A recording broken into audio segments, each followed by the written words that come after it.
হ্যাঁ, আমি বাপের বাড়ি যাব, টাকা দাও। আমার টাকায় কামড়ায় না, বাপের বাড়ি যাওয়া লাগবে না, ঘরে থাকো। তাহলে এক কাজ করো, 2 কেজি ঘি, 5 কেজি চিনি, 10 কেজি দুধ, 10 কেজি গোশ, 5টা ইলিশ মাছ নিয়ে আসো। এইগুলো দিয়ে কি আমার চল্লিশা করবা নাকি? আমাকে তোর বাপের বাড়ি যেতে দিবা না, তাই বাপের বাড়ির সবাইকে এখানে আসতে বলছি। Excuse me, hi. Oh my god, hello. কেমন আছেন আপনি? Please talk to English. আচ্ছা, what is your name? I live in Noakhali. একটু লক্ষ্য করলে দেখবেন, আপনি যদি দুঃখে থাকেন তাহলে আপনার দুঃখের সময় আপনি কাউকেই পাশে পাবেন না, কিন্তু একটু হেসে দেখেন, আপনার হাসিকে হিংসে করার মতন লোকের অভাব হবে না। মানুষের শাশুড়িরা তার পোলার বকো দেয় দামি দামি শাড়ি গহনা কত কিছু, আর আমার শাশুড়ি আম্মা জিলাপির প্যাচের মতন একটা পোলা দিছে। সারাদিন তার জিলাপির প্যাচ খুলাইতে খুলাইতে আমি নিজেই যে কখন বেকা হয়ে গেছি আমি টেরই পাইনি।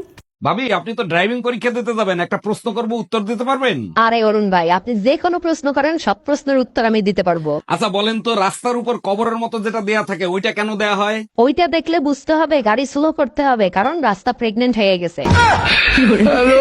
অন্য কো বয়ফ্রেন্ডে তাগর কিছু গিফট দিলে, ধরেন জামা গিফট দিছে, পুতুল গিফট দিছে, যাই গিফট দেখ, গার্লফ্রেন্ডটা কি হয় খুশি হয় না? আই আতঙ্ক জায়গা, আই ডরা জায়গা এই জিনিস এবার আমি ঘর কোনাই নি রাখুম। আই তো ঘর ঢুকুনের মাত্র আনতে জিগেব তুই এটা কইতে এনছস, আই যদি কেন এটা কিনছি কইব হইরের ঘরে ওই টিয়া দিনা 10 টিয়া, আবার তো এটা কিনি লই এবো। ভাই তুই আর গিফট দিস না, দরকার প্রয়োজনে দিয়ে টিয়া দে, আমি আর বুঝ মতো কিনি লইম। গিফট দি কোনো লাভ নাই, হে হেড আর খাটের তলে হরিয়ে থাকবো যতই সুন্দর জিনিস হোক। আর ঘরও কোনো প্রাইভেসি নেই, আর ঘরও ডাইরেক্ট প্রশ্ন হয় তোরা এটা খেয়ে দিছে, এটা কইতে এনছস, কাপে চুরি করছিস নি কোনো? ভাই আর বিন্দু পরিমাণ বিশ্বাস করে না। হ্যালো, ইমার্জেন্সি 5 লাখ টাকা পাঠা আমার অ্যাকাউন্টে। কি আপনি? আমি টাকা দেবো কি আপনারে? তোর গোপন ভিডিও আমার কাছে আছে, ফাঁস করে দেবো।